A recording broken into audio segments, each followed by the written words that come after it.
guys, welcome back to week 5 of the Steel Show, kind of a Rocky Mountain preview here. Big game coming up for the Yotes. So first I want to talk to you a little bit about the health of the team coming off of the bye and where you guys are at, if you were able to get anybody healthy and what that's looking like for your team. Well, after 3 weeks of training camp and 3 tough games, very, very physical games, we're nicked up a little bit, but sometimes a bye falls at the right place. I think it kind of did, so it enabled us to get healthier and then work on a few things. But for this stage of the season, we're feeling pretty good about where we are health-wise. Absolutely.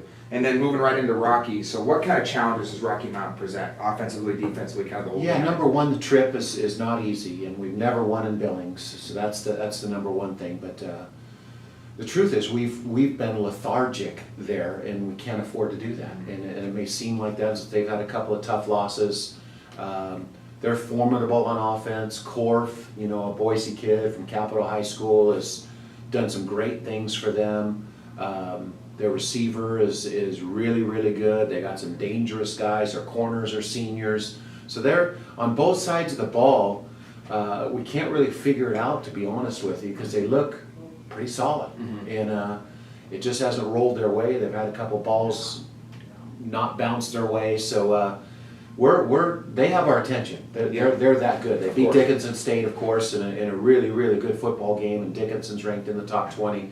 So they're good. But we think we match up good, and we're looking forward to the game. Yeah, and obviously you guys kind of sit at the top of the league. You're going to get their best shot, and they're going to be looking to bounce back and get their season back on track. Yeah, we're kind of glad to not be in that situation, where our back's against the wall like that. But we understand that sometimes that's when you play your best football. It gets your attention, and so I know that their coaches are getting their attention, and we'll get their very best. Yes, so, sir.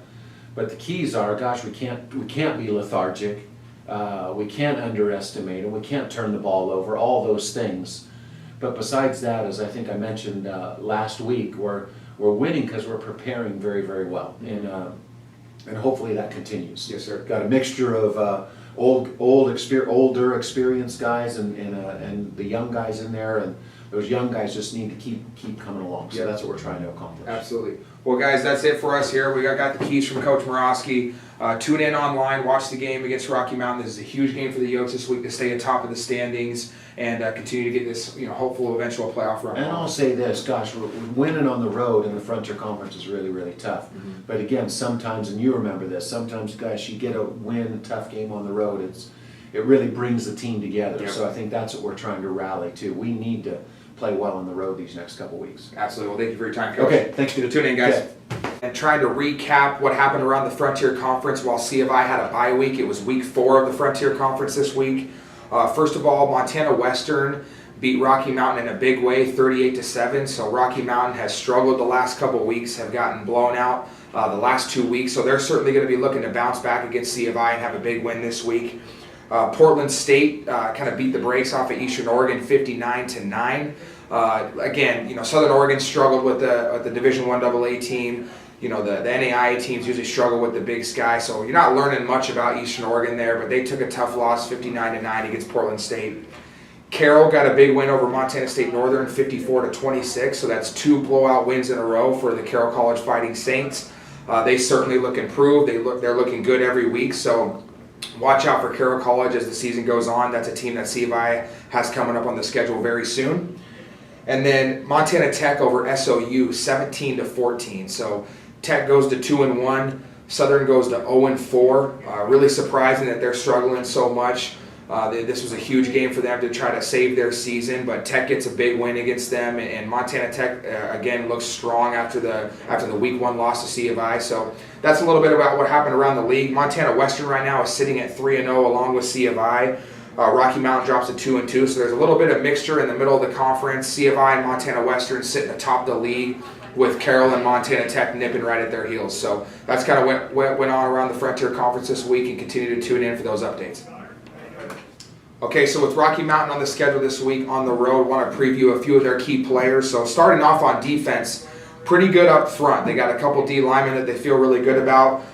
Really one key guy for them is Chad Neville. He's a redshirt sophomore defensive tackle. He leads this team in sacks with 3.5, and that's sometimes 2 coming up the middle. So it's a tough job to be coming up the middle and be able to get that many sacks. So he's an impressive player. He's definitely someone that we're going to have to contain in the run and pass game. Going to be a big challenge for the guards as well as Ricky Bowman at center. And then Shane Larson, senior linebacker for them. He leads the team in tackles with 34. Mostly an in-the-box player, so a big-time run stopper, but an experienced guy who's a tough physical player and definitely somebody that they lean on to kind of anchor the defense for the Battling Bears. And then moving over to the offense, you know, one thing about Rocky Mountain is they're usually very big up front, and that is no different this season. They got a large old line. They can move people in the run game, good pass protectors, so they'll be a challenge to deal with for the CFI defensive line, but I know that we're up for that challenge. And then a few good pass catchers to kind of highlight. Lucas Overton, who's a local guy from Emmett, Idaho. He's been a big-time playmaker for them for a couple years now. He's a big body, I think about 6'2", 200 pounds. He can run, he can catch. He's got, you know, just about 22 catches and 300 yards on the season, so he's a playmaker for them. And then Josh Kraft, slot receiver for Rocky Mountain, also with about 20 catches, 320 yards, got 4 touchdowns already on the season, so he's another playmaker for them. They're definitely looking to air the ball out. They got a quarterback who's returning who can definitely throw it, and like I said, an offensive line that can pass protect. So look for Rocky Mountain to be airing it out to those two guys this week, and it'll certainly be a challenge not only for the defensive line of CFI, but the back end of the defense in our secondary needs to step up and cover these guys. All right, guys, so we're sitting here with senior defensive back Tristan Alisi, corner for the CFI Yotes. And first, I just want to ask you really quick about, you know, what's going to be important for the defense against Rocky Mountain this week for you guys to go up to Billings and get a W. So it's going to be important for us to do our assignment. We've been having some struggles with tackling, so we're going to fix that up real quick. Nothing too major that we need to fix, but as long as we're just doing our assignments, then we can handle any team in our conference.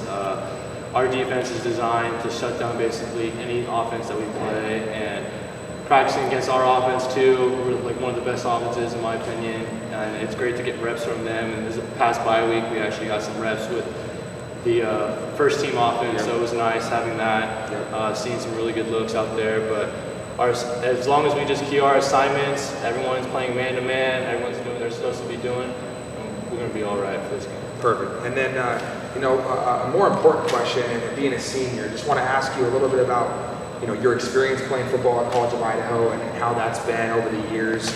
And then on top of that, what you want this 2019 team to be remembered as you kind of leave it.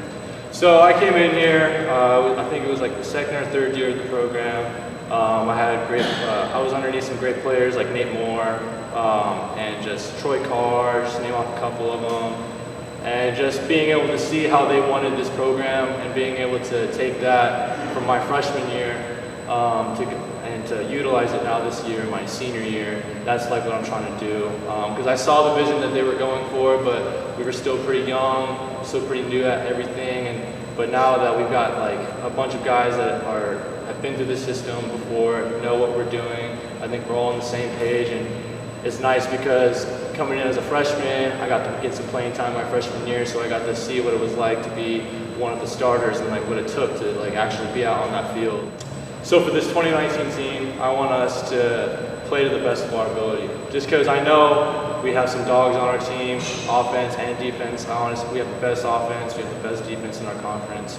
I just know we have so much potential, and we can utilize our potential if we just do our job and just making sure that if we want to live to the potential we can, we just got to put in the hard work, and that's always the hardest part, is noticing it, but then actually doing something about it is always the hardest part about any team. Yeah. So, but with our team this year, I really wanted to leave a legacy of just that hard work mentality, always wanting to finish the ball. Even in practice, we utilize with DBs.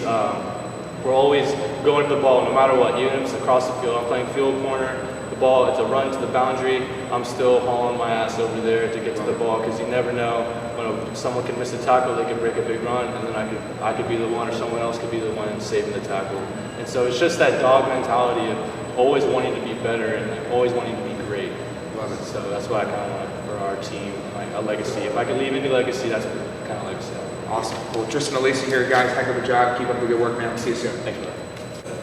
All right, guys. So we're sitting down here with senior starting center Ricky Bowman, 4-year starter for the Yotes, a big-time player for us. And And first, I just want to kind of get kicked off asking you what the offense needs to do to get a win up in Billings this weekend, and what the O-line needs to do specifically. So.